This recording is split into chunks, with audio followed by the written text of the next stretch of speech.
আসসালামু আলাইকুম রহমতুল্লাহ। আলহামদুলিল্লাহ। আমি নামাজ পড়লে কী লাভ হবে এই ব্যাপারে কিছু ফজিলত বলব। যে ব্যক্তি 12 রাকাত চাস্তের নামাজ পড়ব, আল্লাহ তাআলা তার জন্য জান্নাতের একটি স্বর্ণের প্রাসাদ নির্মাণ করবেন। তিরমিজি ও মিশকাত শরীফের হাদিস, 116 নম্বর হাদিস। যে ব্যক্তি 12 রাকাত চাস্তের নামাজ পড়বে, আল্লাহ তাআলা তার জন্য জান্নাতের একটি স্বর্ণের প্রাসাদ নির্মাণ করবে। তিরমিজি ও মিশকাত শরীফের হাদিস, 116 নম্বর। হযরতে আবু হুরায়রা রাদিয়াল্লাহু তাআলা আনহু হতে বর্ণিত, রাসূলুল্লাহ সাল্লাল্লাহু আলাইহি ওয়াসাল্লাম ইরশাদ করেন, যে ব্যক্তি নিয়মিত চাস্তের 2 রাকাত নামাজ পড়বে, সমুদ্রের সমপরিমাণ গুনাহ তার ক্ষমা করা হবে।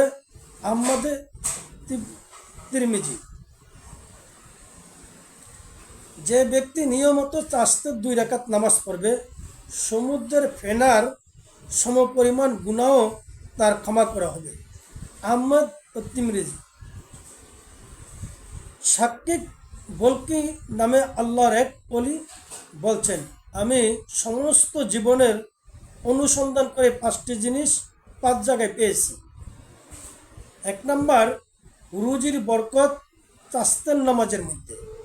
1 নম্বর, রুজির বরকত চাস্তের নামাজের মধ্যে।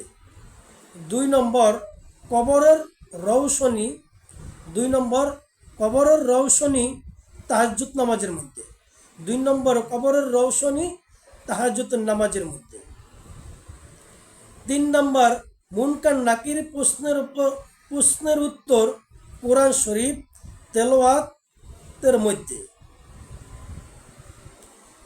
4 নম্বর, পৌসিরাত সহজ পার হওয়ার ও রোজা এবং সদকা খয়রাতের মধ্যে।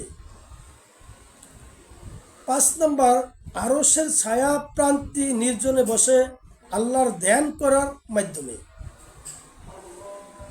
শামসুল হক ফরিদপুরি রহমতুল্লাহ আলাইহি রচিত ফাজায়েল সালাত। আলহামদুলিল্লাহ। আসসালামু আলাইকুম রহমতুল্লাহি ওয়া বারাকাতুহু।